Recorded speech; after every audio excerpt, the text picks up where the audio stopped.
Good afternoon, good morning, good evening, whenever you're watching the topics of the town news.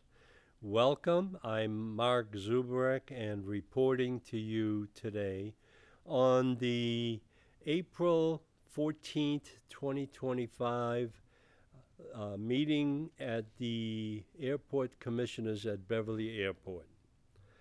I attend that meeting on a regular basis, and I just want to present that to you if you want to watch it. The meeting is not very interesting, but it's a business meeting. But in the beginning of every show, or every presentation, there's an opportunity for the Danvers residents, the Beverly residents, and Wenham residents to express their point of view to the airport commissioners. Now, they are limiting the outburst of complaints and issues to 2 minutes each. And I have been at their meeting every month, and I have expressed our views from the town of Danvers. And this is, again, April 14th, 2025.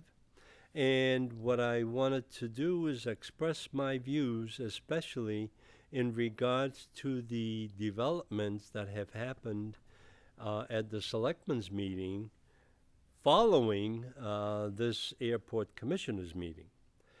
The selectmen, in their wisdom, finally have agreed to present a resolution, basically their position on what kinds of issues are happening to us and how are we being affected.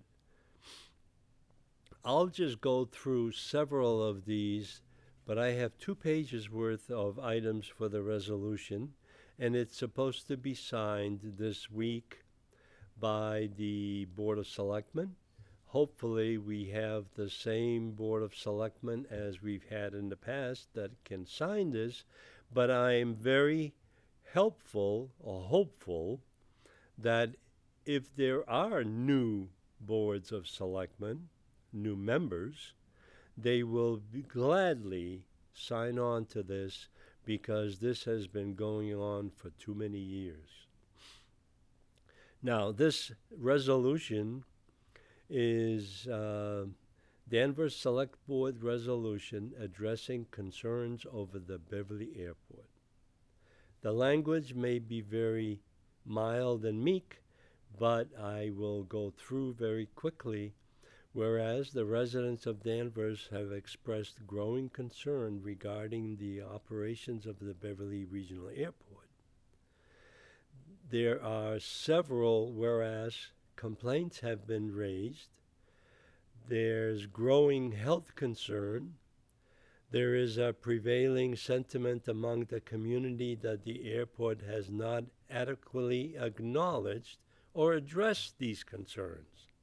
Whereas Danvers May 24 town meeting asked for requested an environmental report for the entire airport as it impacts our residents, because our residential area below the airport is directly affected. Expansion of the Beverly Airport facilities and runways has a serious impact on the quality of life. Now, therefore, be it resolved that the Select Board formally request that the airport management take immediate and concrete steps to mitigate environmental pollution, including but not limited to implementing stricter flight path regulations. Now, this goes on further to address the Beverly Airport Commissioners evaluate and address the conflicts with the master plan that has been contended with for the last 5 years.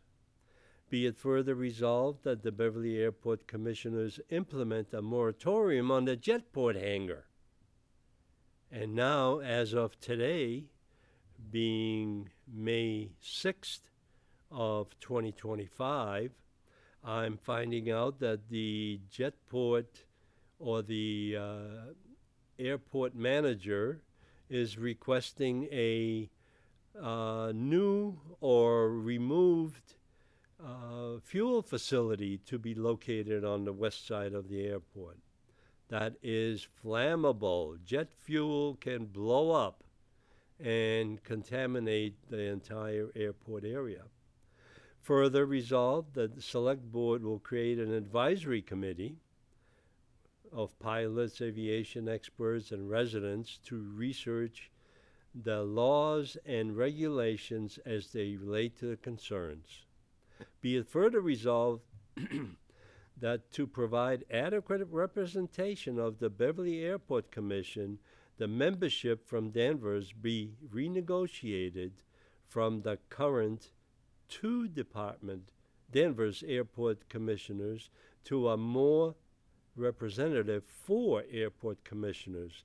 This has been asked for several times, and the commissioners did not even want to hear it.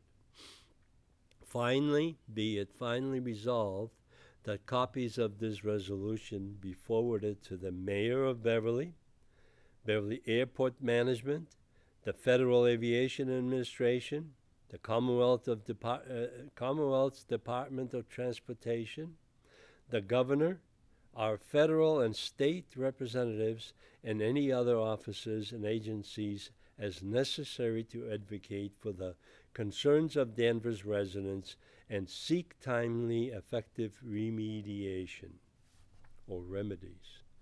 So, these are some of the issues that have been addressed, and you'll see that in the presentation of the meeting, because I recorded from the beginning to end.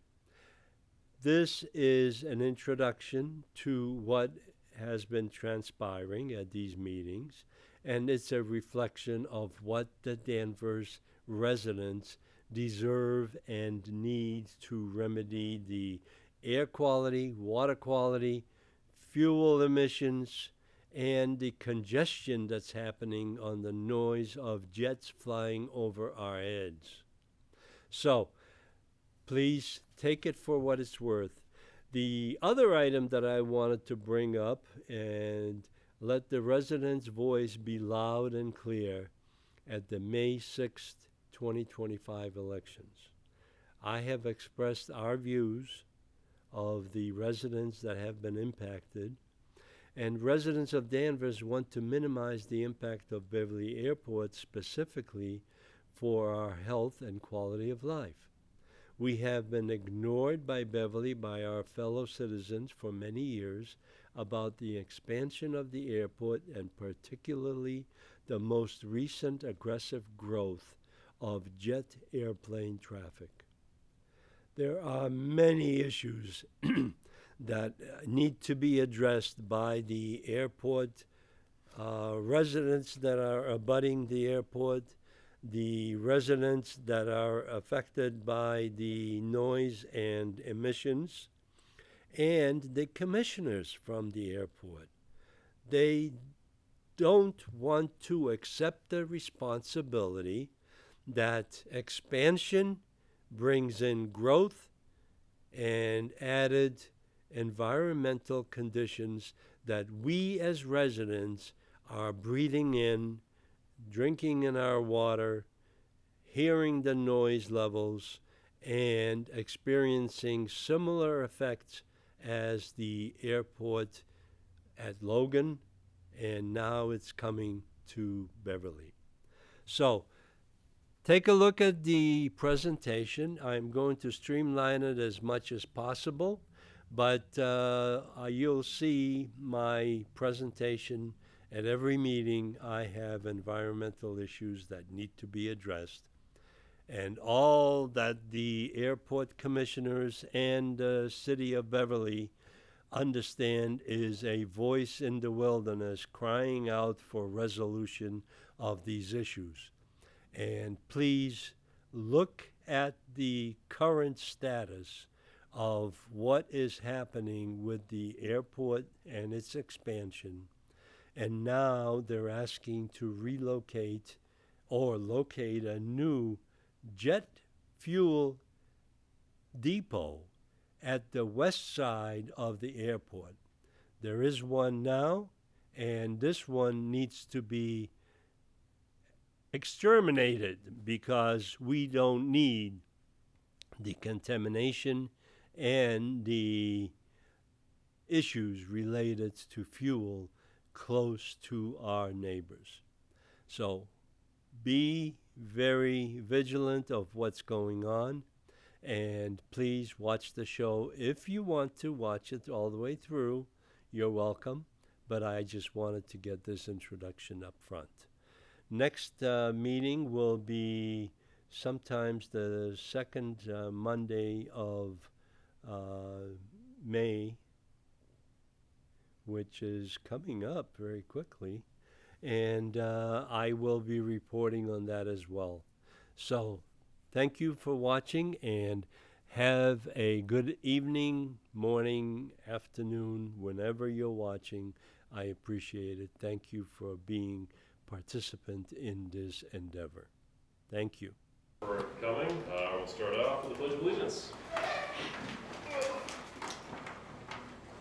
I pledge allegiance to the flag of the United States of America and to the republic for which it stands, one nation, under God, indivisible, with liberty and justice for all.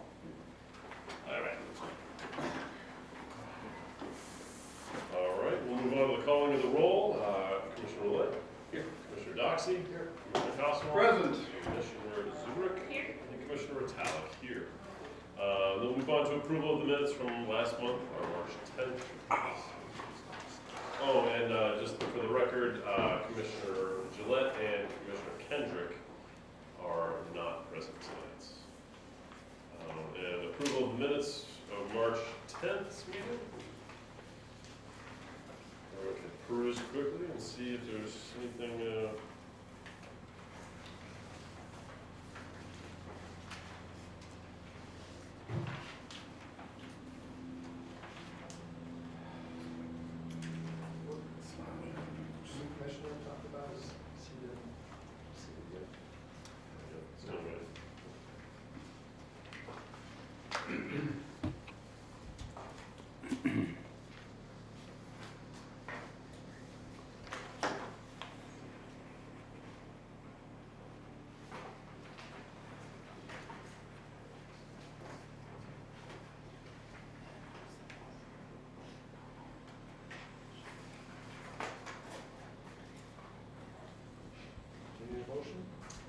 I do need a motion. A motion to accept. A motion from Commissioner Cosmo and a second from Commissioner Doxey. All right. We'll move on to public comments. Any public comments? Mr. Zubrick. You want me to go to the podium or here? Sure, that'd be great. Well, no, that's fine. This is my usual seat. You got your name, So, thank you very much for letting me speak. I appreciate it. However, the first thing I'm going to do is request the board that they consider the prior public comments that have been issued to this organization over the last 6 months. None of them have been addressed at all. But I'd like to just, if you permit me, give me a few minutes. Like I said earlier, no conflict can be solved so long as all parties are convinced they are right. Solution is possible only when at least one party begins to consider how he or she might be wrong. So all I'm asking is consideration. My biggest issue, and I will not go through the 7 or 8 pages that I have here. I know that you're going to chastise me, but there is a Board of Selectmen resolution in process. It is in the draft form and needs concurrence from the entire board, and that will be coming forth within a few days after tomorrow's meeting. Tomorrow's selectmen's meeting. The Danvers Select Board proclamation or resolution prepared by and for Danvers residents has been developed with information that you have heard before. The items that I'm going to bring up are much more concise, but as you've heard in the past, a motion is hereby made to revoke the current lease for the planned West Side hangar. This is something of your creation. The lease is for construction of the Flight Level Aviation jet hangar, private jets. It is being constructed on Beverly, on the west side of the airport, and I would really like to have that thing resolved soon because we're running out of time.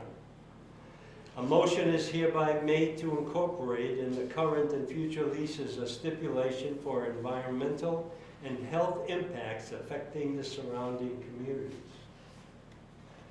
A motion is hereby made to reevaluate the master plan and identify the environmental impacts that it may have or it has on the environment of the surrounding communities, including Beverly. Danvers Town Meeting voted in a unanimous vote at town meeting for a, well, it was worded strangely, but that's my strange wording, I agree. The town meeting voted to have BVY to embark into an environmental protection plan report for the entire airport because it is not noise, it is not gasoline fumes, it is not leaded fuel, it is not just one single item that affects our environment and our quality of life. Danvers Town Meeting voted for this. I understand there was a letter sent to the airport. There's been no reply.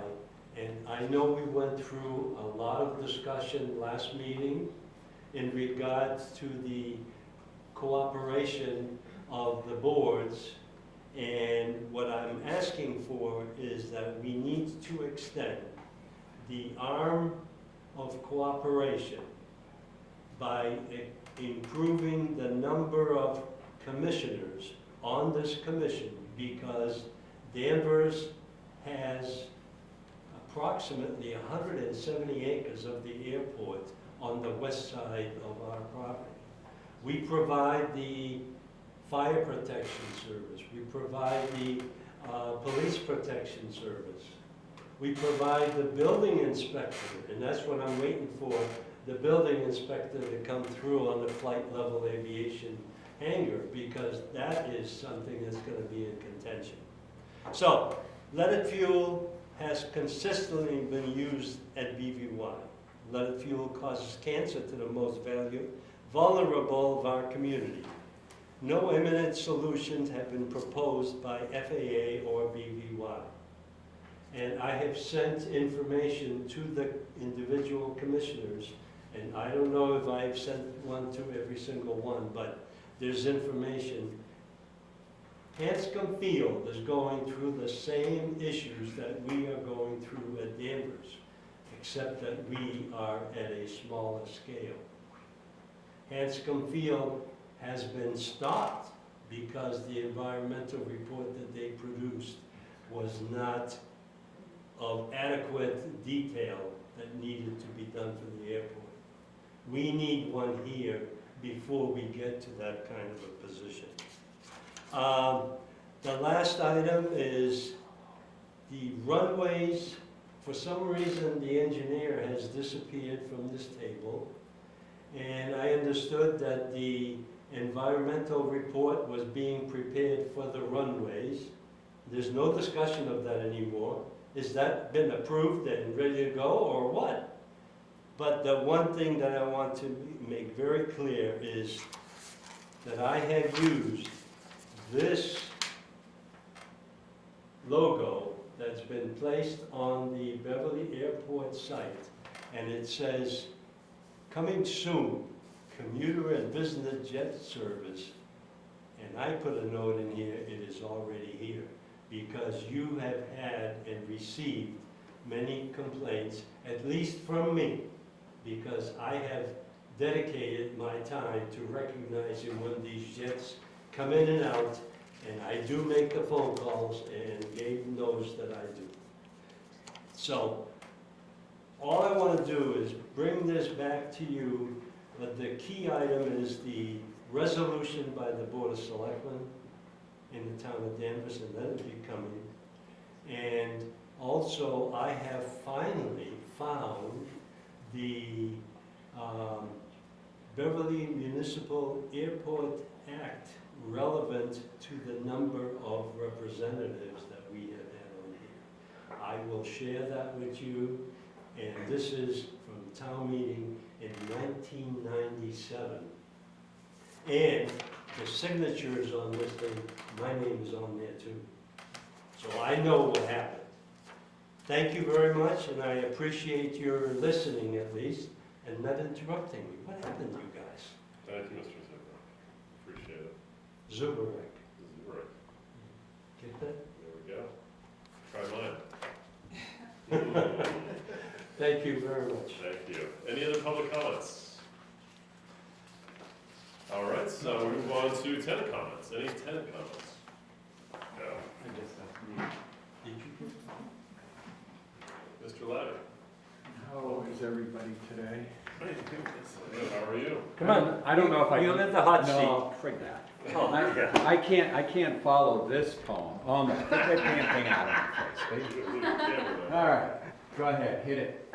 I got So it. As you know, we've been working on the tower, the old tower, and it's been quite energetic. If everybody knows where that is, it's about probably 100 I'm feet going to away. stop you real quick, Clark. I'm going to share the screen so our, Okay. those present online can.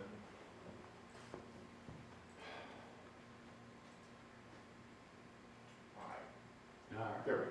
So this is what we kind of started with, which was the framing and everything. And everybody knows I wanted to keep them in the mix on this. And I think go ahead the next one. And that's what we got now.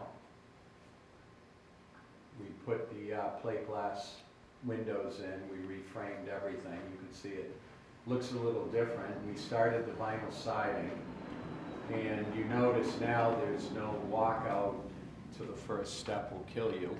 The sliders are gone, everything's framed in correctly. So it's been a challenge, and I went with the white trim boards to give it more of a commercial look. That is probably the scariest ride I ever went home with, was the plate glass windows. When you special order these things, everyone has a serial number, and you have to inspect everyone with the guide, and you have to initial that there's no cracks in it. Oh, really? Wow. So the ride home from Peabody, everybody was in my way, and I was an extremely nervous guy, but my guy with me was full of jokes too, but that was fun. So anyways, there's downstairs, there's a new electrical service. We took the doghouse, that's where the bathroom's gonna go, right there. We're gonna make it more of a handicap accessible bathroom. So that's how that is. There's the second floor. We moved, if you look at the floor, it used to angle in, and on the left of that picture, you can see where the door, on the left of that picture is where the bathroom used to be. So we had to cut out all this. They must have had 6 bathrooms in this place at once, because there was soil pipe going everywhere. There was so much soil pipe in there that we were nervous cutting it down, so when the plumber said he'd do it for 300, I handed him the 300, and I said, you can use your sawzall, we're out of here. So I guess he came in Friday with a couple of helpers, and the carpenter said it was quite loud. But anyways, all the soil pipe was gone, and the framing. There's another thing right there, you can see the holes in the floor of all the pipe is gone. So where are you running the vent pipe now from the new bathroom? The vent pipe is staying. If you see, I kind of can't see it. if you see right here, Yeah, I see it, yeah. we gotta leave that. You gonna box that in? Yes, which is killing me to do it, but to run a new one, it's just. Is that cast iron? Oh, yeah, yeah, and there was amazing. It's probably asbestos in it. Huh? It's probably asbestos in it. All the old ones have asbestos. And, yeah, it's got a host of, Yeah, all the old ones. that's I mean, what we they have found, we're looking for Jimmy Hoffa now. So, but we're getting there, but I'm gonna reuse that door to get in this, but this is the second floor, and you can see the framing. This is the third floor now, you can see, we added that window on the right-hand side. asbestos. Looks good. We had to deal with the cross wind bracing and re-brace it, but it gives it more of a view of what it should look like. On the left, I have windows special ordered too, and doors special ordered, because they wouldn't sell me the standard door because of where it's going. They said the rain would blow through it, so of course, it had to be a special set of doors and another window to boot, so I can't wait. That's the special price. At the special price. Now, these windows right here in the corner, those were the old windows. I absolutely hate those windows, but the reason I put them in is because they crank out so you can get a little air in there. That's on the third floor. Are there more windows going around on the third floor? No. Oh, one more when you walk up the stairs. Now, this is interesting right there. If you look at that beam, it's like a 12 by 12 beam. You can see the orange plating of it all bolted. This is part of the original tower where they put the top on. There is holes in that beam. You could see where they had bolted the top of the tower on, which is still there. But it's made the framing of the ceiling and everything challenging. You can see how neat my electrician is. I think he was drinking, or he didn't have his glasses on when he ran that wire. But nevertheless, he said that's code. I said, all right, I didn't know which code, but it is there. All right, is that it? Am I out of here? That's That's the last it. one. But anyways, that's the update, so it is fun. Good job. Looks good. Thanks, How much are you into it so far, Clark? We're tipping, I think the last set of checks, my daughter lets me know, believe me. We're touching about 35 right now, and we still got the HVAC.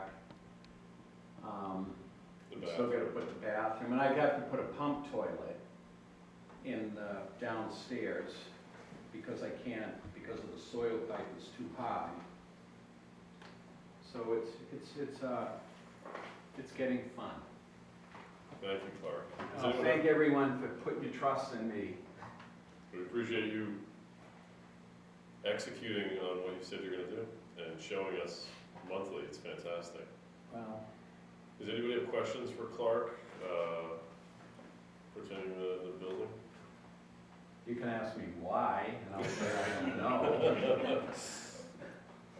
All right, Nothing? Good. all right. Okay. Thank you, Clark. Thanks, Thank you very Thanks, much. everybody, for putting your trust in me. I appreciate it. Believe me, I really appreciate You're it. doing a good job. Doing a good job. You're setting the precedence for everyone else to make sure they step up to the plate. My They dad say they always can do said, something. man is only as good as his word. But we appreciate your word and your execution, Clark. Thank you so much. And we have Paul and Esteban going up their side over here. That's so- right, yeah. East side is going crazy. Lots of good stuff. Yeah. Any other tenant comments? All right, we'll move on to our robust section, the manager's report. Hi, everyone. Happy April. Let's start, does everyone have their budget on? Let's switch to and start with this, or the normal operations and fee. So, monthly operations were down, again, ever so slightly, down by just 280 operations compared to last March. On the year, it's been a really slow start to the year. We're down 20% in operations compared to where we were this time last year. Despite that, both fuel flowage fees and landing fees, we've done really well. Fuel flowage this month, we were up 20% in our collections compared to last March. Landing fees, we were up 11.5% compared to last March in our collection for that. And we got our first quarter jet fuel tax revenue in. We got a total of $22,000 for the first quarter in our jet fuel tax. So that is a good, anyone have questions about those numbers? It's just interesting that operations are down 20% and fuel was up 20%. Yes. What do you attribute that to? So the flowage fees being up, I think, can be attributed to might still be seeing an effect of the fuel flowage fee increase that was implemented. And then there could also be a connection in the type of aircraft that are coming in. Poor weather, which I think can mostly be the reason that we've seen a decrease in our operations is poor weather. Of course, that knocks the flight schools out, really, and the small operators. However, it doesn't so easily knock out the business jets coming in and out. So I think that's probably where that discrepancy is. So that flows right into our budget summary, where our revenues, we have received 94% of our budgeted revenues. We are 79% of the way through this fiscal year. We have, you'll notice the really good figures in our jet fuel tax revenue. We only budgeted $20,000 again for FY25, and we've received $77,000. We'll get one more quarter of revenue out of the jet fuel tax in this fiscal year. Leases and tie down for right on track to what we had budgeted, and then we've already surpassed our budgeted revenue for all other fees. So I would guess that by next meeting in this report, you'll see that we've already met and exceeded all of our FY25 revenues. So we're doing really well on revenues. Our expenses, I also feel like we're doing pretty well on. We've expended 72% of our budget. So all this lines out to, we have currently an overage of $111,000. And the total in our enterprise fund as of today is $645,634.27. So the budget continues to look good and healthy. How does the enterprise fund compare to the past 2 years? In the amount and numbers? Yeah, I think, so last year our ending would have been whatever that 645 minus that 111,000 was what our ending would be. So 530-ish thousand is what we ended last fiscal year with. I'd have to look at the fiscal year previous that, but I do know that over the last several fiscal years, it's been we've been adding into the enterprise fund. It is time for us to be budgeting for FY26. Most of what I have proposed so far is very preliminary stages. Most of what I have in my worksheet, not too much is changing compared to FY25. One thing that I am going to start doing is pulling money from our enterprise fund and putting it into a capital projects fund to set aside for the runway project. We are going to need an estimated $750,000 in our local share for that runway project. So I have budgeted that next year we'll pull at least $250,000 just to start putting some funds away into a new capital project fund. Better way for us to keep track of what we have and what more we might need.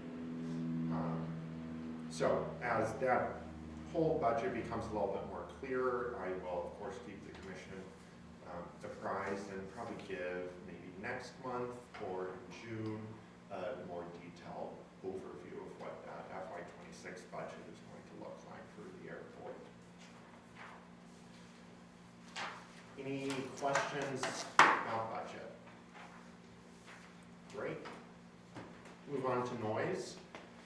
So for the last period, that's March 10th, our last commission meeting, till today, I've received 72 noise complaints. These 72 complaints came from 9 different addresses. 64 of the 72 complaints were from Wynnum, 7 from Danvers, and 1 from Beverly. I want to note that 51 complaints came from one individual. And then another 10 came from another individual. So again, I kind of touched on this last meeting, that has kind of caused some of the results to skew, some numbers to skew a certain way that I don't think is entirely accurate, such as you'll see on runway usage, runway 16. This would suggest that runway 16 is the most noise sensitive runway. I think we can probably all agree that runway 27 is probably the most noise sensitive. I want to point out, I do attribute this to, there's been so much that the noise abatement subcommittee has put a lot of work into, and this commission as a whole put work into on noise abatement. And one thing that I know that we've had extensive meetings with our flight schools and the control tower about is the direction of turns in the pattern. For example, we would get a lot of complaints about ride traffic on runway 16. And the tower said that worked for them because that kept everyone up in front of them. They could see anyone in ride traffic 16, while also seeing people on the ground.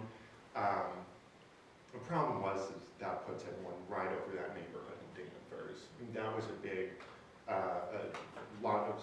big point of contention with the neighbors. Doing the same thing on 9 also. These numbers show me that a lot of our complaints now are coming because of left traffic of 16. We're hearing a lot more from Wynnum now. And so these numbers, I think, are reflective of an action taken by this commission, by the administration, by the subcommittee, to try to alleviate some of that noise burden on Danvers residents. And we're now hearing from Wynnum residents about left traffic on 16. So I just want to put that in there for thought. Also, the flight schools, it sounds like they've been helpful and instrumental in possibly talking about that with their instructors. They have, yeah, and I've noticed, when I do like a side-by-side comparison of operations that got complaints last year versus the ones I'm seeing complaints about this year, the flight schools in particular, even though I'm still getting complaints about them, I mean, there's not a ton of obscene laps in the pattern, whereas last year we were seeing 15 plus laps in the pattern at a time. Now, a lot of the complaints, it's 3, 4, 5 laps in the pattern by a particular aircraft. So yeah, I agree that we're lucky to have two great flight schools here that do, are approachable and willing to hear us out on noise abatement and do what they can to change their operating procedures. And yeah, I think that's reflected in these numbers as well. Yeah, I'm sure Aviator does it too, but every place I certainly holds me to the hours, so we can do touch and goes for sure. They don't even do touch and goes, Yeah. so. And that's something else, I have yet to get any complaint about a curfew violation. And if you look on the spreadsheet that I are part of, I have it broken down into times as well. And there's a pretty hard cutoff that you can actually see, and when we're getting complaints, there's nothing before 7 a.m.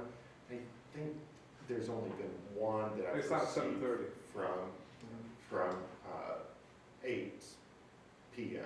and later. Yeah. So, yeah, the schools and operators are seemingly keeping to that curfew very well. I mean, the commissioners did the work with the noise abatement, but it sounds like the schools and the pilots themselves are doing the heavy lifting. Right. It's Yeah. pretty- So, year to date, we've received 101 individual complaints. Again, I think it's up to 73 of those are from one individual, 73 of that 101. Overall, we've heard from 11 unique addresses. In this period, there were actually a total of 6 unique addresses that we hadn't heard from before year to date. Type of aircraft, 66 of the complaints are about single engine piston, 5 were about jets, and 1 was about single turboprop. That was coming in for landing the other day. We have a whole list of aircraft models that have gotten complaints.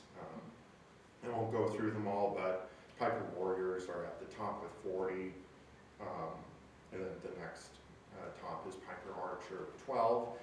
And the based airport of the aircraft, 66 of them are Beverly based. 1 was based out of Lawrence, 1 out of Portsmouth, and the other 4 I couldn't find good information on where they were based out of. Handsome, a couple.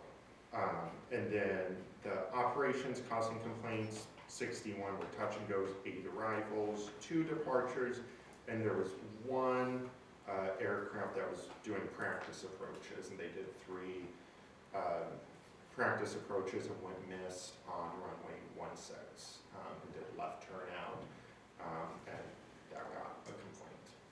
So they're all within, Again, yeah, all within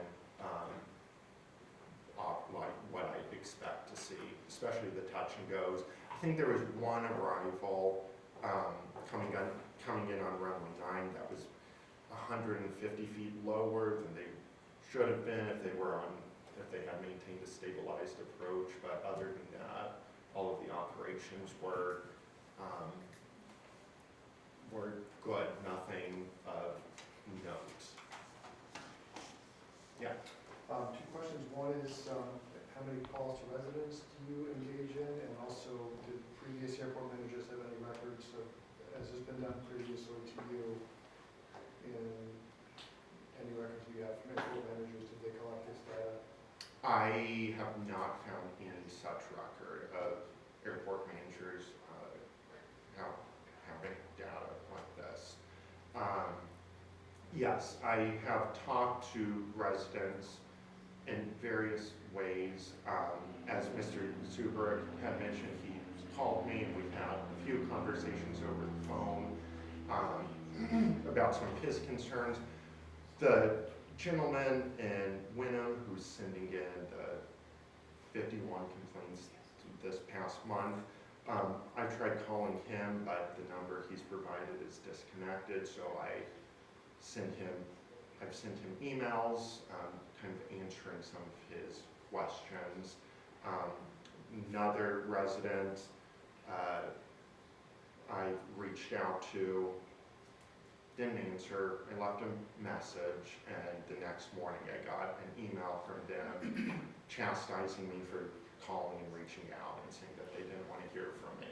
So,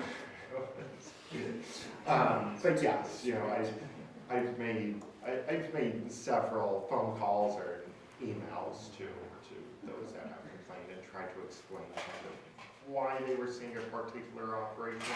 Because again, none of them were overtly unsafe or operating outside of any sort of noise abatement procedure or operating outside of any regulation. So those calls have just been trying to explain why they were seeing what they were saying. Dave, I was wondering, and forgive me if this is not appropriate, but I was wondering if there was any way going forward you could break out any complaints, a single individual that complains 10 or more times within a month, if we could have like an accounting for that. I just would like to have to be able to look back here to see it, and just in terms of future, anyone who's looking back at the record in the future, it might help, you know, identify clearly that there was like one or two that, in this case, 50. That does skew the numbers. If I'm just looking at the numbers from home, you know, that's a lot of. But I think it's helpful to just, for purposes of just drilling down and understanding the problem more clearly. Yeah, I can certainly get a breakout of that. Yeah. Yeah, because I assume this is not a common thing, or maybe it's just one. But if it just, again, it's like I can see it's like one or two individuals had, you know, X number of complaints over 10. I think that again helps us avoid the issue of like, you know, making the data too muddy. Of course. Looking back. Yeah. Or within the same time period, they're all with like half an hour, 50 of them. Yeah. Should that be 50 of them or should that be one? Well, right. That's something that only concerned me when we look at, you know, looking at large data sets and making decisions or trying to figure out if there's a problem. It's good to be able to parse out these anomalies. Right. Yeah. No, I agree. Because kind of like I was saying, you know, we all went away and there was a whole new administration, and all they had was just these numbers and this data, and then they would be going to the tower and saying, hey, we need to be doing right traffic on 1-6, when we've worked so hard to make sure that that's not the pattern that's being used because of the Danvers neighborhood over there. So yeah, I certainly hear your point. I can certainly break that out and add that to this report. But also, if we look at the numbers without knowing anything, we just see 90,000 operations and 300, like last year was like, what was 300 or and change complaints. That percentage, when you're just looking at it with no information, is a good percentage in comparison. So I think, I'm not saying don't do what you're suggesting. I'm in the same boat. It's like, can we just put that guy over here and those numbers over here, and then say, well, these are the normal complaints. You know, one person, one time, they're upset, as opposed to one guy doing 75 in a day. And I think, Mr. Chairman, to your point, it's an excellent thing to take a 30,000-foot view of things, right? To say, well, this does seem like a lot of complaints. This small sliver of time looking at number of operations compared to complaints, the percentage breakout, that seems quite small. Right. But again, if at some point down the road, they want to go back and someone wants to go back and analyze, you know, what for trend or I think it's helpful to have clean data and to know where, you know, for me at least, I'm interested in why did it spike here, what's this anomaly, and try to understand like what might, if it's just one individual, then that, you know, it's not to say that it's a wider spread issue. So that's just more my. I'm wondering too, like in like a science experiment, if you have like so many tests, you know, I guess that's how I look at it too. Is like, well, regardless of the outcome, if like every rat dies, like you're not gonna not add those numbers because like this one thing you implemented destroyed so many. You know, I don't know. I just don't like what's authentic to an act. Like, I guess it's our own science experiment, so we do whatever we want. Yeah, I'm assuming that the cost of doing that is onerous No, I'm not trying to like discount what you're saying, I'm totally in agreement, I'm just wondering like when it comes down to like numbers like that, and just, like, I guess Gabe would be the one to refer to. I would. Bill, You have all sorry. the Yeah. raw data. What? You have all the raw data. Well, first of all, I'd like to congratulate you and salute you for your efforts here. This is very good. Question I've got is, are other airports doing this? Are they tracking complaints? I mean, are we in a category by ourselves, or are everybody doing this sort of thing? Honestly, I don't know what tracking other airports have. I don't know. I know that other airports are receiving complaints. I just don't know what they are doing with them or how they're tracking them. I know people in the city and other people who have seen what we're doing in this data spreadsheet and want to implement this style into their departments, and what Gabe has created here.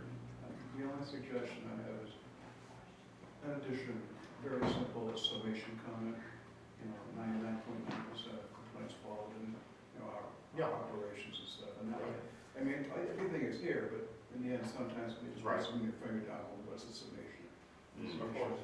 Yeah, that's kind of what I say, so Yeah. that can be, just literally what you just shared with us, like, that's all we need, and I think, and it could be a summation too, like Bill said. Like I said, this is excellent, I thank you very much. Thank you. And because Chairman Ritalik brought it up, I think year to date, looking at comparing our operations count to the complaints we've received, we're at like 0.71%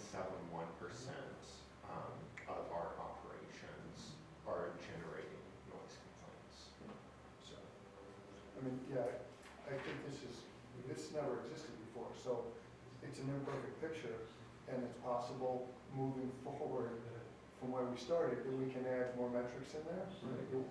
It's possible. Yeah, and So this can evolve, but I just think it's wonderful that this is the first, as far as outreach goes, you're calling people. I mean, the commission works with you, but we're doing community outreach in theory, and you're doing most of the heavy lifting. And the fact that you're picking up the phone, trying to call people, talk about it, we have the numbers, we can see the change in the traffic patterns, just looking at these numbers, and from your perspective, I think that's gonna be helpful. We revisit, either noise abatement, when we talk about every couple of years, whatever policies that, Thank you. and again, commissioners, you all have access to my spreadsheet that has it broken out in even more ways that you can see all the data and metrics that. If you haven't seen it in the past month or two, I mean, it's extremely extensive, the amount that it's broken down. If you get a Would it chance. help the public to see some of that, to make that available informally? Just because it looks We very have to what you're like saying. black out There's a few names things and that have to numbers, run, private but data, yes. but- I thought maybe it's just a graph, No, but yes, I could get it to a point where I can present it publicly and that can be seen, correct, yes. Maybe on the website, like updated once a month. Yeah, That wouldn't be too onerous. right, Well, and also, to Chairman Powell's point, and what you're saying, Josh, is that sometimes it's nice to get a little snapshot of the state of affairs of the airport, and like the percentage of complaints to operations, that's a really impressive metric.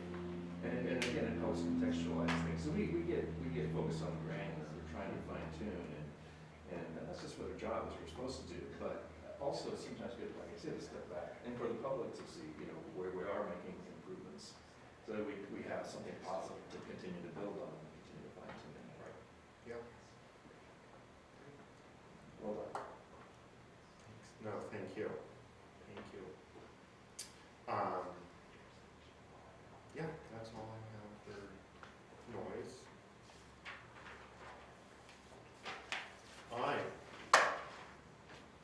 Update on some capital improvement projects happening at the airport. So, again, this is provided by ASG.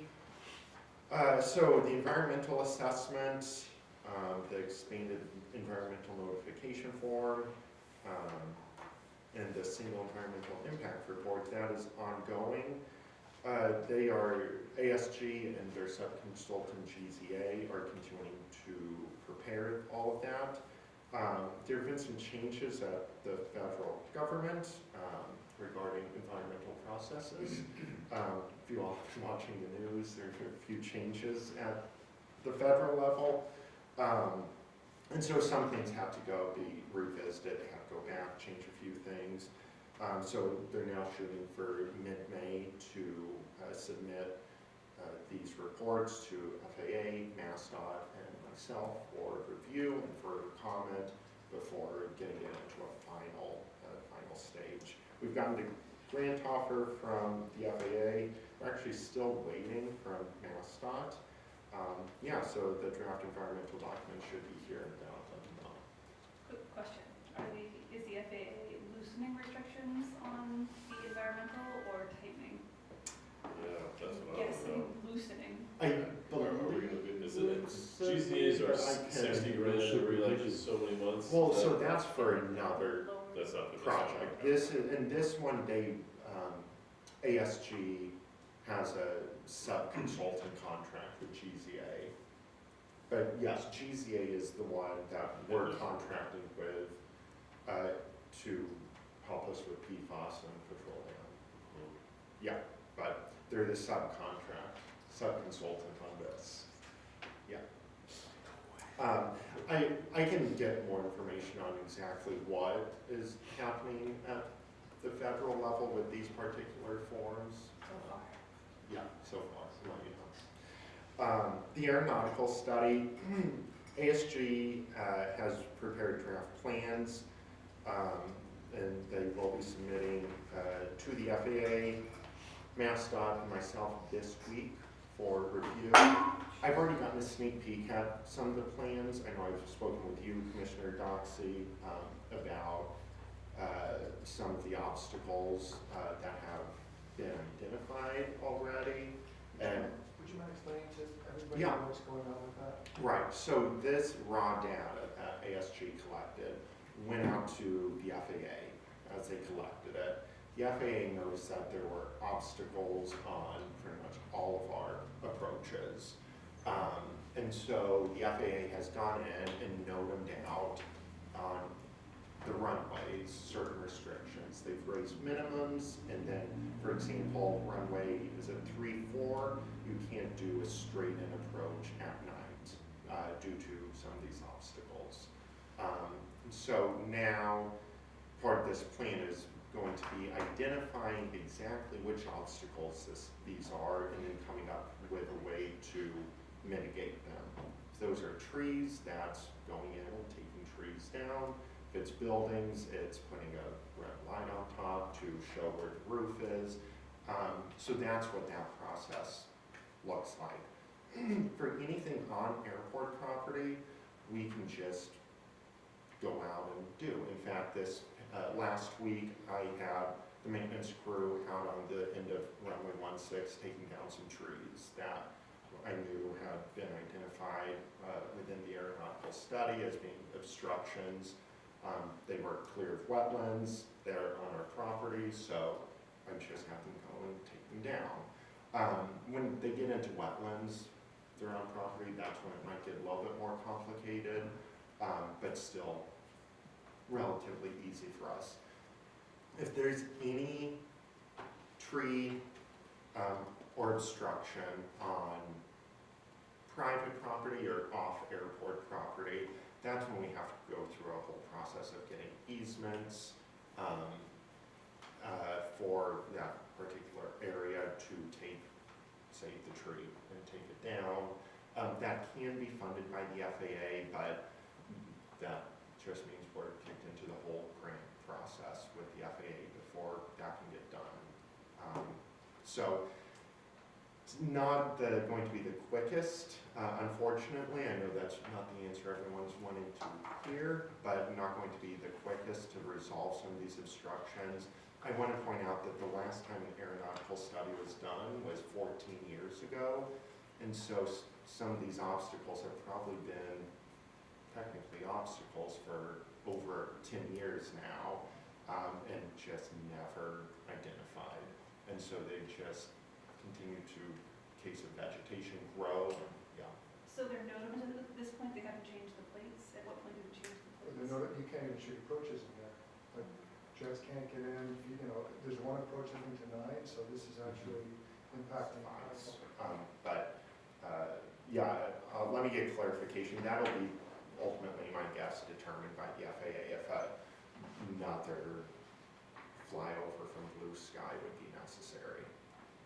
And Gabe's also contacted Beverly Forestry to help anything that's beyond Dave's, beyond what's in Dave's purview, so that we can do whatever. Yeah, we also just submitted updated yearly operating plans and vegetation management plans to the 3 conservation commissions of the communities that the airport lies in. So this comes at a good time with the results of this aeronautical study, getting these VMPs in and hopefully approved by the Conservation Commission. It just outlines what we are allowed to do and not allowed to do when taking care of vegetation out here. It specifies what parts of the airport that we can use our big mowers on, what parts we need to be a little bit more selective, do selective cutting, hand cutting if necessary in the heavy wetland areas. So that'll also give us, once those get through that Conservation Commission process with each of the 3 communities, that will also give us some more guidance on the best way to approach vegetation clearing, at least on airport.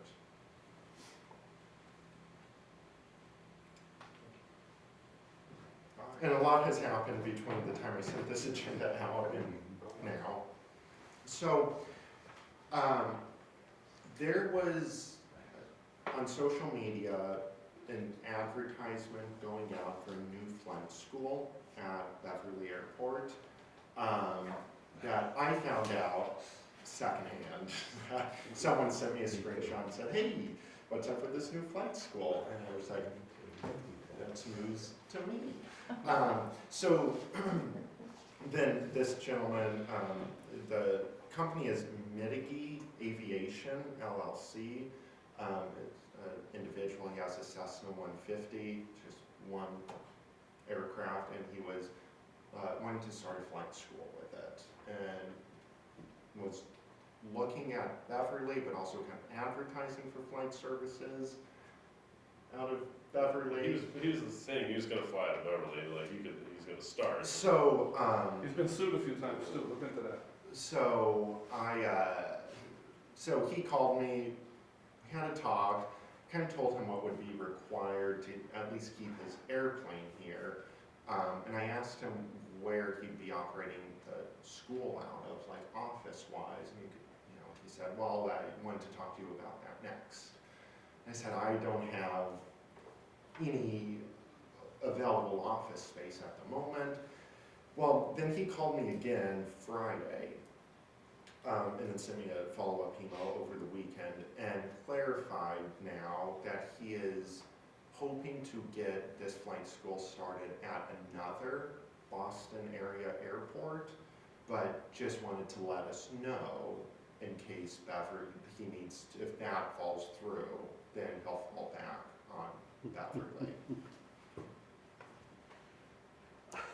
Fall back on something he didn't have. Yes. Right. Exactly. Okay. So I gave him the information on like the basic tie-down paperwork that we have for the folks that keep their aircraft tied down outside on the tees that we maintain. I gave him all the requirements that we would need for that, for him to be able to keep his aircraft there, but made it clear that we did not have any office space available. So I didn't want commissioners to see online these advertisements that new flight school coming in and people getting, as of now, it's not happening, but Where's his plane right now? I don't know. It starts with 1 and then builds Um, up. So, and then this brought up the question of, you know, like, where would he do his ground school? And then we're like, well, we have this pilot's lounge, and it seems that there's already people utilizing that to teach ground school. And if he were to do that, you know, so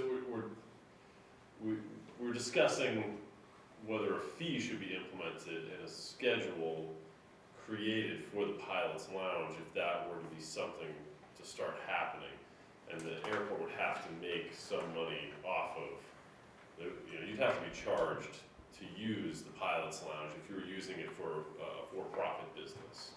Well, are they starting and coming back here? Because I know when I was doing my cross countries, we'd stop some places, we'd go over something, and whatever the pilot said on the airport we were at, and then we'd fly back here again. So it was just like a little break in between to discuss something. I think that is totally reasonable. I think if you are looking to base your school out of here, or you're a based instructor here with based planes here, and you are teaching out of Beverly and utilizing that office, Yeah. I think that you should be charged a fee. That's just my personal opinion. I'd like to bring it up with the commission and see what your guys' thoughts are on it. But I feel like if people are, because I've seen instructors in there on many occasions teaching. Is it from the club? I think it is. Yeah, it is. All right. Well, then, I don't know, they have space here too, right? Do they have space? They don't have space. No, they don't have space here. Oh. So, but if you're making, regardless of who it is, I think that if you're making money charging someone for ground and using our services, I think there should be a fee involved at least.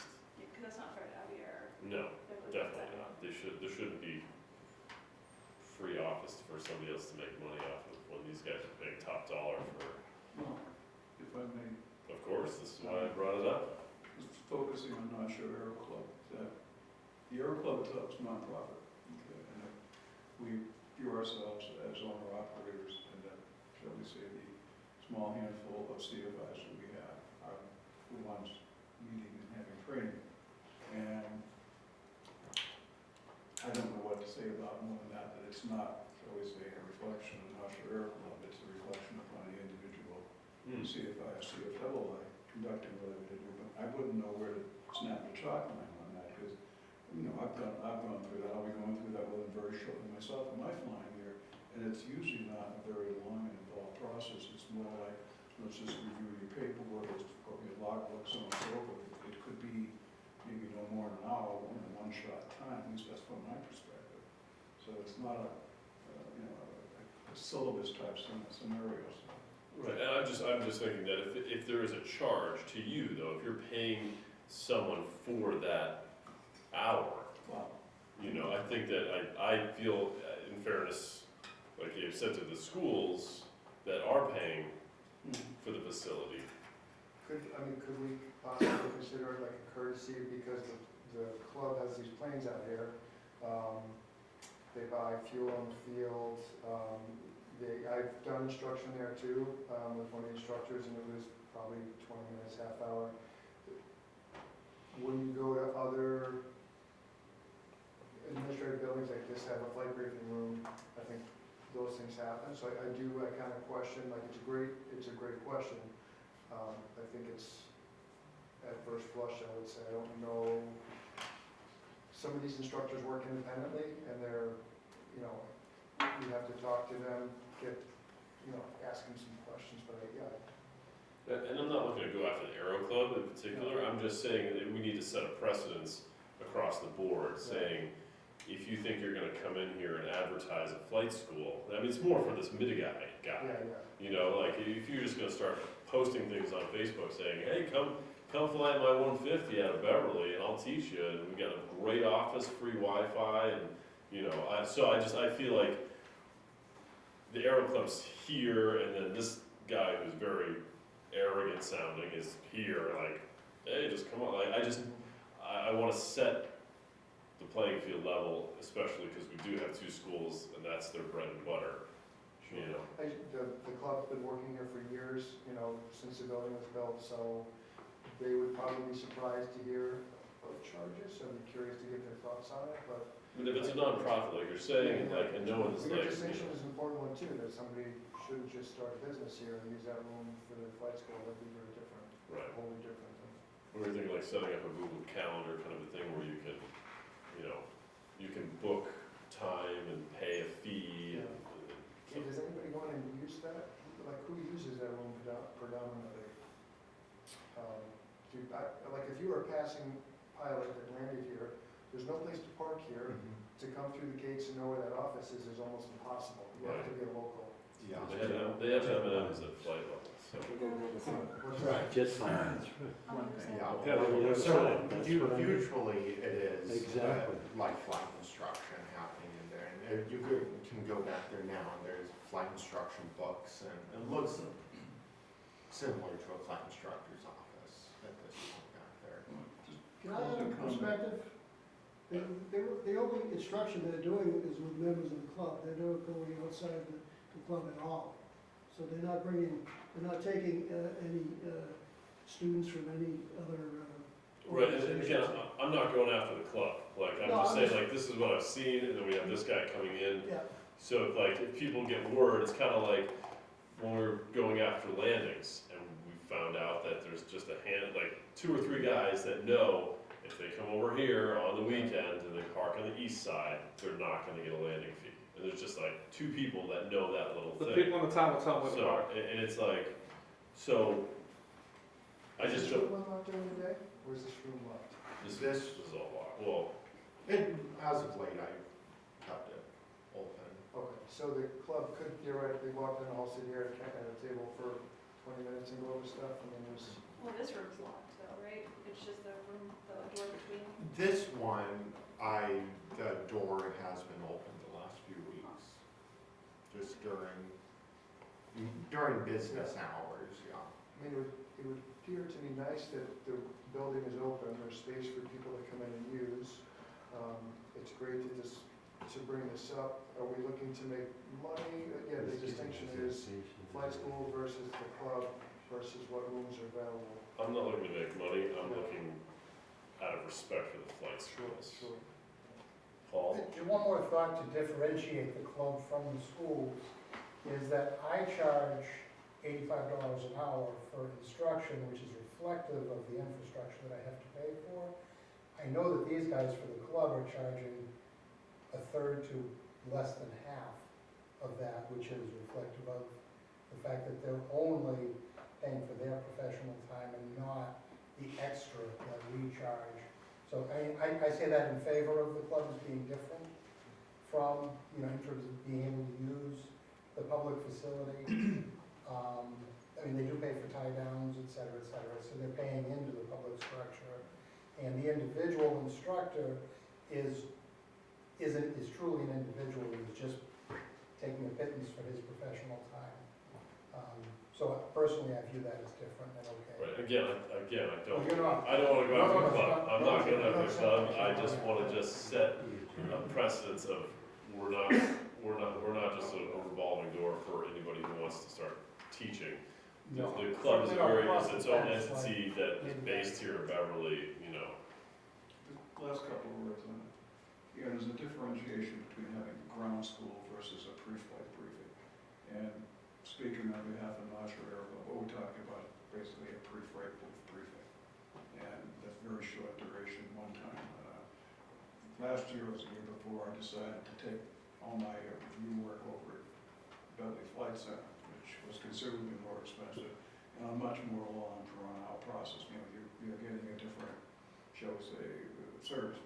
But again, defending Naja Airco, I don't really see that as any kind of an issue to speak of. It's a pre-flight briefing, period. Mr. Labby. The individual we're talking about first contacted my daughter, and he was all hep for a hangar spot. And I looked into this after our conversation, and he did mention out of the gate that he wanted to do a flight school. But he was really adamant about keeping his plane in a hangar. My daughter told him he was number 14 on the list. I think that deterred him somewhat of what he wanted to do. He did call back again because somebody threw me under the bus on office space. I won't mention any names. And I wouldn't even, thanks, Kate.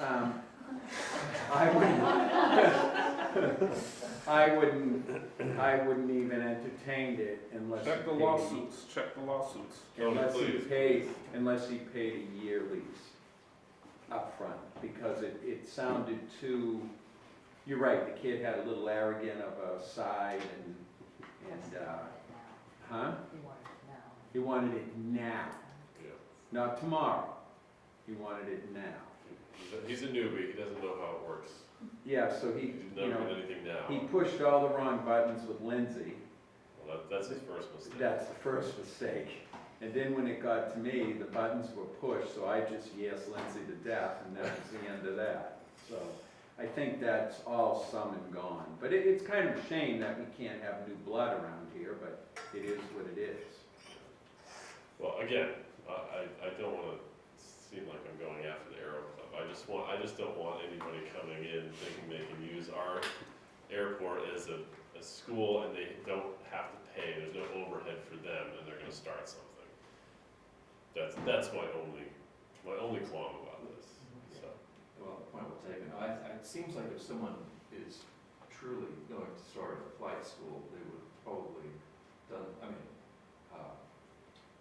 they would have done some research and some due diligence and, You would hope. backing, I assume. Yeah. Oh, big time. It took me about 18 months. Well, right, yeah, so I'm gonna say this is an outlier, and I don't think we're allowed to worry about this No. unless it was an ongoing thing, and I'm glad you brought it up. Yeah. And and also just to affirm, flights from the clubs, that seems to be a perfectly fine, thing for them to use it. I mean, especially given that they're, doing it at a fraction of the cost, they don't have overhead, and they're not using the space that much. That's not an issue for me. I think, again, if it's someone who's a legitimate concern, or someone who has an enterprise they want to build, seems like they're with the proper channels. It seems like some of these others are outliers. If in fact that started to happen, I think we would have a basis to say, if you have a for-profit business and you're occupying office or space on a regular basis, keeping other people out, who also should have access to that space, then we have a problem. We're gonna have to come up with some boundaries and some definitions and find you some office space, or we're gonna have to kindly ask you to pay or something like that. Whether or not we do things, we may not have to. So your question was a good one, because we just actually figured out, Yeah. defined. It's all on everyone's radar, so. Do you have any Google alerts set up? Actually, It's a good idea. that's a good, It's a good idea. You scam it, basically. All right, moving on to old business. Unfortunately, Commissioner Gillette is not here. She did we get that? Is this what she? Yeah, I So- think it's the very Very last. last page So she- of your packet. She sent an email to Gabe and myself. I don't know if she also sent it to everyone else, but just kind of where she's at, what the survey results was of the sheets that everyone filled out, and so on and so forth. I don't want to speak too much on it. You can read it, digest it, and she has the next steps. But I think we're going to table that. There's no thing. We are going to table this till next month. Hopefully she can make it next month and we can continue on with this mission statement endeavor. So, if there's any questions, Probably should get a motion oh, to move it. on table. Okay, so do I have a motion to table this till next month? Motion. Motion from Commissioner Constable and a second from Commissioner Zubrick. We will move this till next month. All right. So we'll move on to old business, discussion, deliberation, the future use of our property along LP Henderson and Airport Road. This has been, we have a big history with this discussion. Thankfully, it does not include Building 45 anymore. Yeah, thank you, Javier. Yes. I'm gonna load up this map just so we can see it. So yeah, so So here's the, and this is what you have in front of you as well, included in the packet. But when we talk about the property on, yes, talk about the property on Airport Road, this is what we're talking about. Right now, Wayside Trailers is in this whole area. This is also our property up here, but that's where the city is. I don't think we need to be, I have no problems with the city continuing their, whatever they need to use that space for. Now that we have that under agreement with the city, I don't want to touch that. So that leaves about 6.5 acres of land out here. The tree company. Sequoia. Yeah, weren't they taking part of it right down that road? Well, so they are interested in taking part of it. but if we could just step back just a few months and rewind, because we had this on the table 5 months, I don't remember exactly when, and the commission agreed unanimously to leave this land and not develop, not RFP, not do anything. That was kind of our agreement, and then Sequoia came to us last month, and it kind of like sparked this, oh, well, yeah, kind of seemed like everybody was interested in this offer. So I want to make sure that we're all on the same page, because if we're flip-flopping from, let's leave it to, oh, well, let's do something with it, I just want to make sure we're all on the same page. Yes, Bill? Just a quick question, refreshing. Yes. Are we talking about selling this land or Oh, leasing? no, some? no. We will lease it. Second question, I recall the discussion we had with the tree people, Yes. and that's fine and dandy, but is that a good fit for the, the business mix we have here, or does it really make any difference? Well, I mean, Gabe and I have discussed this at length on many occasions, and what the hopes and dreams and wishes are with this property, and what the realistic things are that can happen with this property.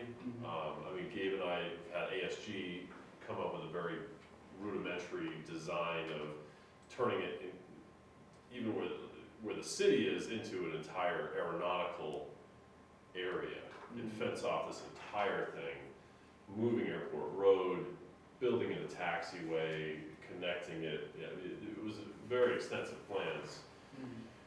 Realistically, that is, out of our budget. And so, and then the next thought is, RFPing the whole thing for industrial use, kind of like the Acellus building, or parceling it up and having, some of it aeronautical, some of it non-aeronautical. So I guess that's why we're discussing it today. Again, cause it's, Sequoia's came to us, and was like, I want this, I'll clear the land, I'll take care of it, done. And that sounds very attractive in the moment, but I've also been approached by Goldberg Properties, and if you're a Beverly resident, Goldberg is a predominant realtor or real estate developing company in Beverly, and they are interested as well. So, To do what? what's that? To do what? I don't know, but they handed me their card at the Rotary Club and said we'd love to talk more. So they're interested in the land. As my memory's jogged here, years ago, the FAA person I remember dealing with most was Donna Whitty, who was strictly by the book, and there was some dust up on the other side of the field at one point where if the business, shall we say, whatever it was, didn't fit in with the concept of the airport, and she just walked up. And I don't know, is anybody run that by the FAA now, or I don't even know who our So FAA person is there's now. probably a distinction of aeronautical and non-aeronautical. So I have to check in with the FAA. For example, I had to check in with the FAA when multi-wing aviation let me know that a Pilates studio was interested in building 54. I had to call FAA compliance, let them know, see if they had any input, because that building 54 is, in their eyes, an aeronautical use space. And so Lottie's being non-aeronautical use, they had to get a heads up, clear that. And so I suspect that's probably where that dust up would have originated from. A non-aeronautical company wanted to come in and use a space that was meant to be aeronautical. What makes this land different is that in 2014, it's been about 10 years, I believe, I forget the exact date, the FAA released this land as non-aeronautical use. So we can bring in a non-aeronautical company here as long as they pay at least fair market value, which fair market value on the land as of 2022 was 56 cents per square foot. Looks like, thank you. But the difference between Chicoria and the real estate development, and Chicoria is like a temporary, could be temporary thing. They're just parking trucks there. So if we wanted to change to something that's a little bit farther down the road, we could, but if they build a building, it's not gonna be so easy. True, yes. Technically true, I guess. Yes. So Josh. you guys are kind of, you're the manager, you're the chair. I talked to you last week about Sequoia, you explained the situation, which you're gonna explain in a moment, but with the city property and what's being used there, what's the commission looking at, or what's management looking at long-term? Is that gonna be the city's land in perpetuity? Or is that something we're looking 5 or 10 years and the city's looking for another location eventually? Like, what's the long-term, if you have any idea? For the city-specific area, I guess I don't necessarily have a long-term vision other than the city being there. I think the city will remain there until airport administration tells them to vacate the premises. If there's, a desire from airport administration to find, quote unquote, something better. That's far from the top of my priority list as manager. I like the position that we are in with the city. I know relationship between airport and city has not always been great. And I feel like we're in a good position. And I guess I just don't see any real need or purpose at this point to tell them to leave. Sure. I'm just thinking of the composition of the commission now and you being here. I've talked to Gabe about, we touched base on the history of building hangars here and how there's a hodgepodge on the east side of hangars. And they were built without thought. This building was put in this spot here that maybe now we would move it elsewhere. So I think this is all great, Sequoia. I just wonder, in the big picture, maybe the commission's wondering where wayside trailers is talk, people have ideas of hangars, dead hangars, aeronautical use. How does Sequoia, or any of these things you're looking at, are we looking at generally small things, temporary nature, that are year-to-year leases, or are we looking to carve it up into something that may be irreversible, kind of like the hangars that now we can't move around? I guess that's kind of the crux of why this is on the agenda tonight, is kind of gauging what the commission's vision is. I mean, whether you want, because we could issue a big RFP out for all 6.5 acres and say, here's land, if you have a business and you need some property, we'd love to lease some to you. You can lease it in whole or in part, and then see what we get and make decisions from there. We could go and work on small scale for just like year-long agreements that you can have 1 year for this price, and then after that year, you Do you we have could any hold. long-term visions, like if you are the guy, as far as I'm concerned, you kind of have a big picture, you have a feel for the FAA, what's possible? I think at this point, I'd like to see an RFP at least go out for the land. Putting an RFP out doesn't commit us to anything. We could put an RFP out, get 10 bids and say, let's just put these away and try again next year. But I think that there is significant interest in the property. I would love to see aeronautical use out of it. That's just not practical. Unfortunately, I think just with the way that this airport has been designed, to get aeronautical access back there would mean taking down buildings that I don't know that we want to do. Could we do RFPs, because that sounds like a good idea, but they're short-term in nature, whereas Sequoia, if he wants to use it for a couple of years, like there's nothing that would stop the commission and, you know, the airport manager to decide, hey, in 3 or 5 years, we're looking at something bigger. Yeah, we could write the RFPs however we want. We could say this will be for a 2-year lease, it'll be for a 42-year lease. Just as long as we get fair market value.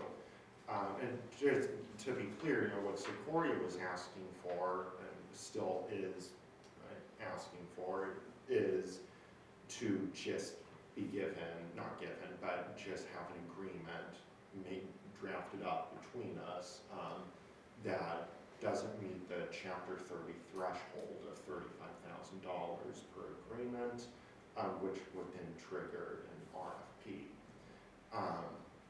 So I guess, I mean, I don't know if that's how we want to move forward necessarily.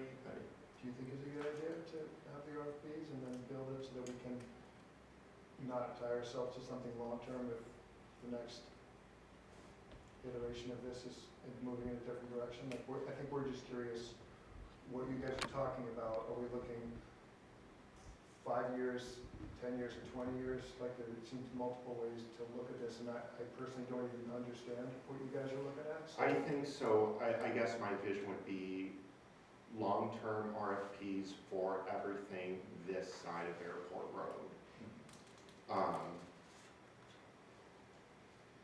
This side where Wayside is, it might be more prudent in the moment to do a more short-term option, because there is a chance. I mean, if there's even a small iota of a chance of it being used for aeronautical space, it's realistically going to be anything on this side of Airport Road.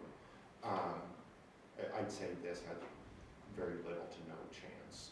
And so that leads me to say, everything this side, I think I would advocate putting out to RFP. I think that sounds good, and I think, I agree with you on wanting to keep everything on this side of the airport road open to RFPs in the short term until there's something longer term that fits within kind of the larger vision. Yeah, I know, and in the past I've had conversations with Anderson Krieger, who are What's wrong? Oh, I have had conversations with Anderson Krieger, who is our third-party counsel that we consult on aviation-specific law and questions, asking specifically about Chapter 30B and that $35,000 threshold, and what is the optics of that if we just do a lot of we just go and say, we'll just do a one-year agreement and keep it under 35,000. And Anderson Krieger's opinion was 1 year, you can, that's fine. If it's 1 year, if you go back and try to renew it a second year, might raise some eyebrows, but then the moment you go back for a third year, that's when red flags will go up and say, this was never intended to be a one-year agreement. It was always intended to be a long-term agreement. And so I think that gives me a little bit of hesitancy with demising this property in that way. I think it'd be a lot safer to put out some sort of RFP, even if we just pick out a 50,000 square foot box of the larger portion and say, this is all we want to be developed right now, and it's only going to be for a 2-year term. I think that might be the best approach. Is that what you were? Is it my turn, please? Clark, yes. Whenever you develop property, there's the good and the bad, okay? Keeping the wayside on this side of the road for future isn't hurting the other side of the road. If you look at the said piece of property, the outskirts of this, I mean, this is just land development 101. Right here is the key to this. Whoever's gonna develop this is gonna make a road coming out here. This you can keep for what Gabe was thinking, but this in the future will help this because this is lowland, but this would be an outlet. So if you RFP this, somebody's gonna look at this development as this is their outlet. So if you give this spot away, you're gonna make a very hard piece to deal with. So before you carve it up like a pizza, you gotta think of what are the juicy spots. Everybody's gonna want this. Some of these spots nobody's gonna want them because they're harder to develop. But remember, you have to have an outlet to get somebody interested in this. It's all about curb cuts, it's all about getting your roads. Right here, you can get away with a curb cut, depending what the city of Beverly wants. But you don't want to take this off and then try to do this. You're making land worthless. From here over isn't gonna benefit this spot. You follow me? Yeah. So just think, I mean, you guys are thinking of carving this up, just think of that in the future of how you wanna carve it up, because it's like what happened over here with the hangars. I sat in these meetings 35 years ago, and well, we're gonna put a hangar here, and there was no rhyme or reason of it, and that's why we have room out there. If it was done correctly, we could put 3 more hangars over there. Right. So you gotta, before you start carving, you should have an engineer look at this. You should spend some money. I think we're not gonna, I can't speak for everyone, but I don't think we're gonna sink money into it. I think we'll probably just RFP the whole thing out, that right section. And then, I mean, my dream is to RFP out the left section, because, you know, Clark and some people have put an interest in, you know, a dead hangar, which would alleviate us needing to create access directly into the aeronautical zone. You know, we wouldn't have to have a taxiway go from his hangar, because it would be a dead hangar. So planes wouldn't be moving from the hangar to a taxiway under their own power. It would have to be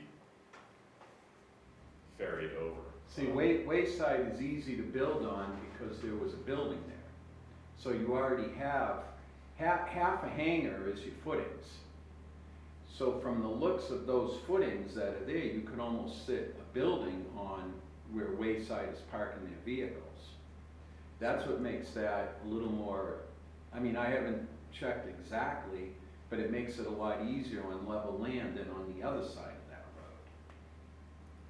So that's my thought, is to, you know, RFP out a couple of hangar parcels and like Gabe said, we can, you know, make this RFP however we want. We can word it to, this is only for dead hangar space, like there's no active hangar space available here, like you are not allowed to, you know, if you build a hangar, you're not allowed to move your plane under its own power, right? You can- Right, but again, if this space reverts back to aeronautical use, then we can always issue an RFP for whatever we want. If it's aeronautical use, we don't necessarily have to do an RFP. That's one of the privileges of it being aeronautical use. We can just go work directly with someone. But as we know in the past, Commissioner Kendrick has pushed very strongly, regardless of aeronautical or non, to RFP it, at least put it out to the rest of the tenants in the field if they want.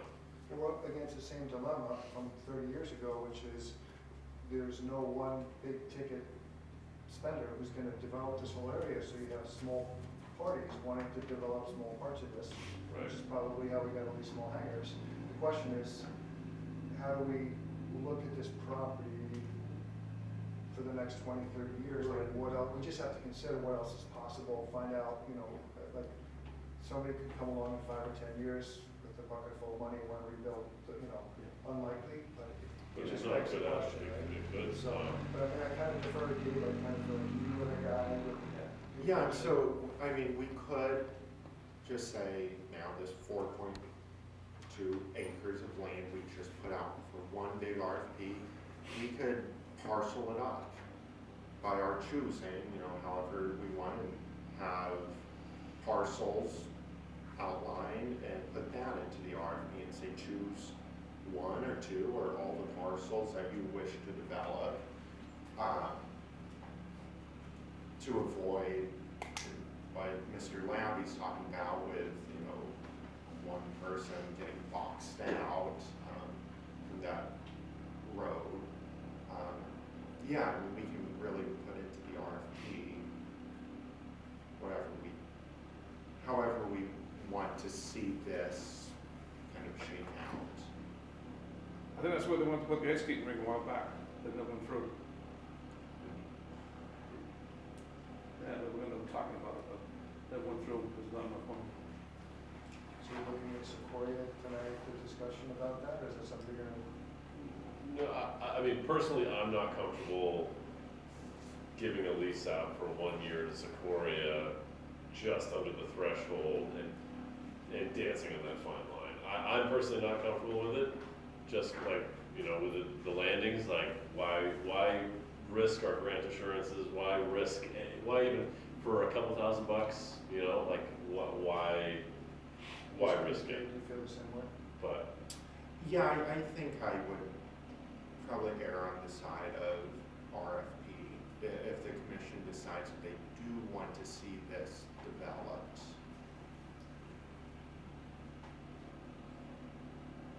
Yeah, I said it all, really.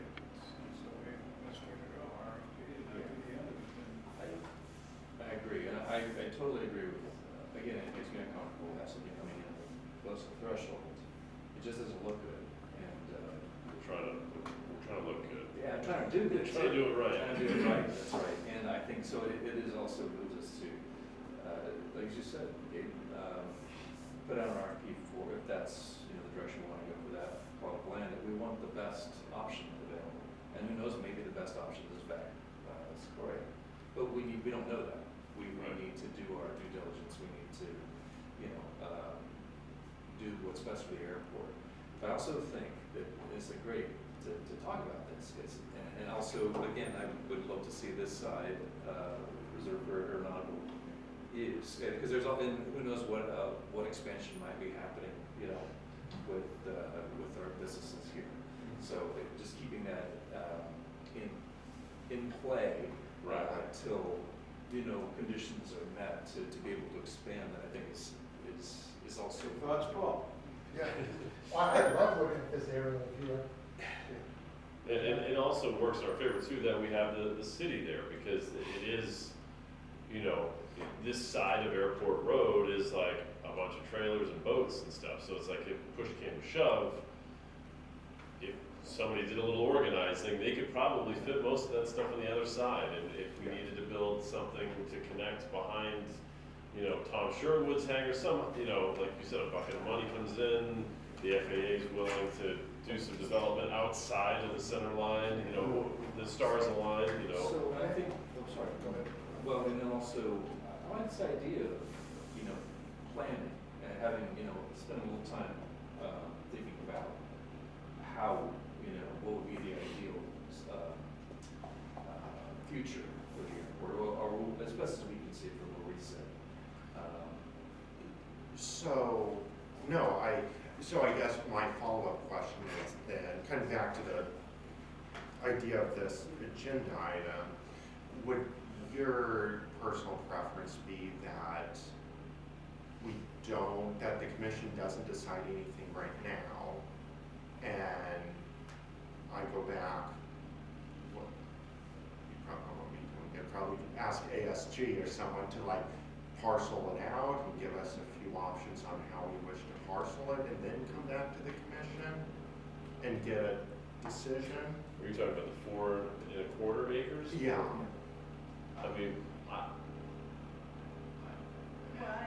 Why spend money on that if we can just put the RFP out? yeah, it was just Just one one big big RFP RFP. out for- We're talking an RFP for Sequoia? No, it's just an RFP, First so of all, Sequoia can could I get back bid, to Sequoia? Sequoia could bid, Goldberg could What if bid. Sequoia just wanted a small part of it, though? Is that okay for them, RFP? Can you say we just want They this? can. So the idea of having, you Yeah, know, I guess. they can say, oh, I don't want all of it. But then that would go against the whole idea of having a plan set forth and like things parceled out, knowing what would make sense, instead of just putting this out and letting company A come and draw like jigsaw puzzle piece around one part. Yeah, so I think it would be, I think probably to your point, it would be putting the cost or the burden of that on the people submitting the RFPs. If we wanted to have a more involved hand in determining how we want that to look, and it's just like city planning, right? I mean, that's why we have hangars everywhere, random places. Is if you think about it ahead of time and kind of plan either based around efficiency or, you know, most efficient use of the property, and saying, well, maybe one little green space over here or whatever, you get to input that and say what you want, and or if it's like 1 year, 2 year lease, obviously, if that's just a 1 or 2 year lease, then there's a lot of things that are not going to put in there, you know, things, you know, a major structure, it can't be, you know, removed. So I mean, I'm fine entertaining any of these, and I'm fine also, I think, just throwing it out there and seeing what people come up with. And in that scenario, I mean, we can always go back and say, that's an interesting plan, what about this? And ask them to revise it, and then go back to ASG. I don't know, I think if we get like 5 people or 2 people, and it seems you could fit, if we get these bids, and we say, well, you know, Sequoia wants this, and these guys want this, and we could get an access road in, and everything could work out copacetic, then there's no money out of our pockets as parcel or anything, but we can at least, we just get back the information, and then. So, that's an absolutely, I think we could do that too. My question is, what do we need in this RFP, what do we need to, what do we define it as in terms of that's the game? Are we just gonna leave it kind of wide open and just see what people, sorry.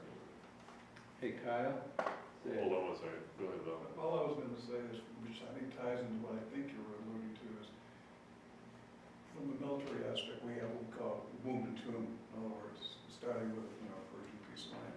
At the end of your lease, you return it back to what it was. I mean, it could be flattened, so on and so forth, but no permanent structures, nothing like that. No, I mean, there could be a second Acellus building. So it could be, you know, a condo complex. We don't know what the RFP would bring, you know, No housing, or no housing. So it could be a huge office development, you know. right? I should match up nicely with the empty office buildings we have now. Which ones? Because I don't have one empty office building here. What about the one on, Yeah. Fonzo Drive? Oh, I'm saying, well, we don't have anything in No, here. Granted, I'm just thinking about, Yeah, since you manage the airport and the properties and leases, would you prefer to see that and for your predecessor to move that as one parcel and know what it's gonna do for the next 20, 30 years? Or to possibly have it carved up and then if we wanted to go that's the only parcel that could go as one big package, everything else seems to have question marks over it. Yeah. If we carve that up and do something smaller, could you see that working for 20 or 30 years without impacting? No, I think it'd probably be best to just put it out all at one big parcel. Kyle? Yes. The key to this RFP is when you put it out, you said the buyer does his due diligence. That's the key words when you put this out, due diligence. So when you're looking at property, you said due diligence, it takes it away from you and puts it on the people. So when the buyer comes, he knows what he can do and what he can't. But again, it's imperative not to give away a good spot that's gonna help out the other spots. And I think you guys will be floored at the bids you get on that piece of property. Beverly right now, look for 4 acres of land. Right, exactly, yeah. I mean, And it's companies- not hard I'm sure building, everybody it's will all- be chomping at the bit to It's get all this. pea gravel. Yeah. So it's prime, easy building. I mean, you've got some waterways, but you can get around that. It's easy building there. It's not Beverly Farms, they're blasting ledge, they're working with I mean, they're putting houses on mountains right now. The Whole Foods This is is sinking gravy. into the swamp. Yeah, this is gravy. Easy building. I think I think you'll be surprised what comes back. Move Whole Foods over here. So we need a Wegmans over here, that would be cool. Tony, I'm sorry. Go ahead, Bill. I was just gonna ask, are we making a decision tonight, or are we just tabling the discussion, so to speak? I mean, if everyone's comfortable with Gabe throwing an RFP out, I mean, like you said, it doesn't, lock us into anything. We're not, obligated by any means to, Motion gave you what, Mark? all right, so I, Can we just, before, that's great, Yeah. can we just, go around and just make sure, I think that makes sense. We have 2 commissioners that aren't here, and we have a 3rd coming on. I think we're all seem to be in agreement, I mean, does it seem like it's? yeah, I mean, I'm in agreement with this 4.25 acres. I would love to leave this side open for aeronautical, and we can discuss that at a later date. Next month, we can bring that up, and maybe, I don't know what the turnaround time is for an RFP, and how fast we could get it out, if we could get. It might be, for something this big, it might be a month or 2, but But this is a long-term RFP, potentially we could have somebody go in there for, what's the length of a? 40 years. Okay, so that's a possibility, Mhm. okay, for the right thing. Which I think would be fantastic for the aesthetics, for everything, money in This our is pocket. one piece we feel comfortable, if we did something there, it wouldn't be like a hanger dropped here and a hanger dropped there, that it's out of the way, it's a piece of property that, Well, now I want to send it to Wegmans headquarters. We can, we do whatever we want. Send it far and wide. Yeah, I mean, I do know since I started in this position, I've been reached out to multiple times by multiple different businesses in the area alone. So getting this put out far and wide, I think that there'd be, I think we could get really good response. do you think the commission's moving that direction by doing this with an RFP that goes long-term for this property? I think so. Do we need a subcommittee to discuss the RFP responses that we get back? Probably. Eventually, yeah. Should we form that in the same, we're gonna have as RFP?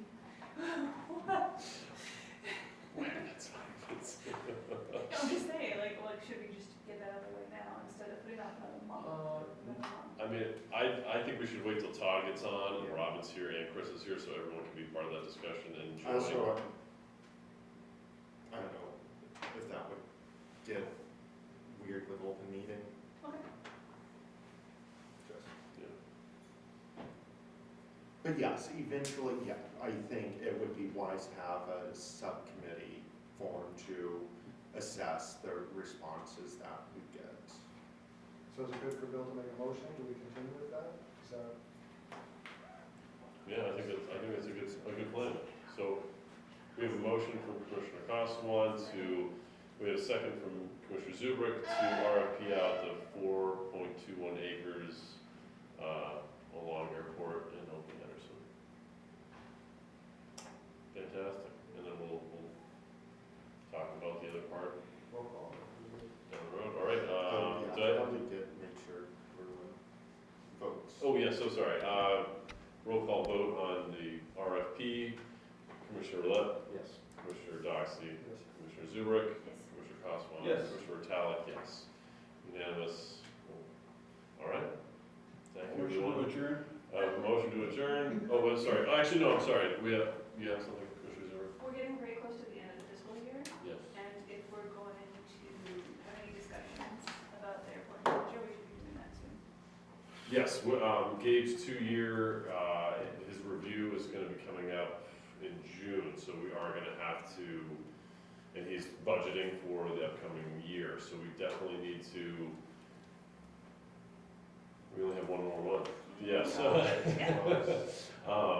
yes, we're gonna have to, I'll reach out to Commissioner Roulette and, Commissioner Kendrick, but we'll most likely, if everyone's comfortable, we'll put that on next month's agenda to have a discussion about, and I don't think we should go into executive session, if that's okay with everybody, we can discuss that.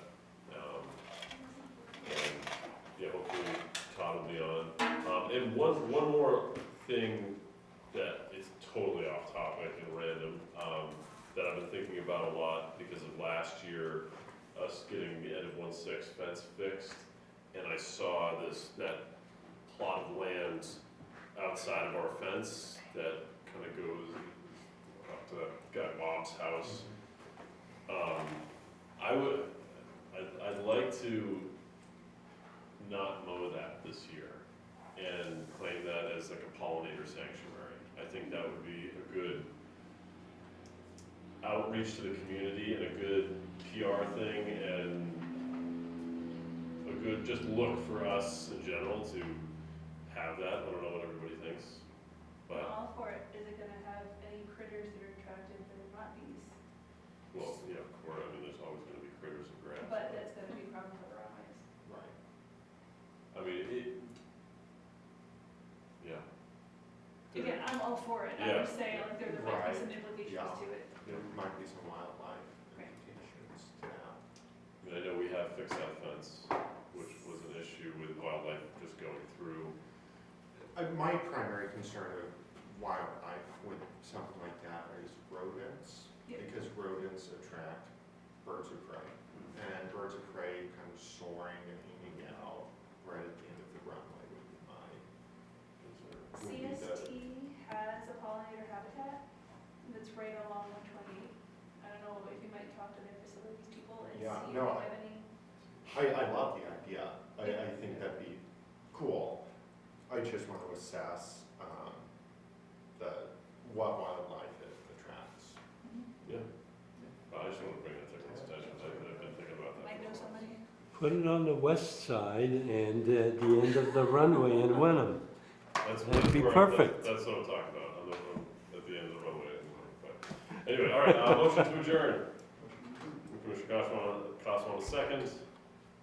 No, you guys don't want to finish? Commissioner Roulette, second. All in favor?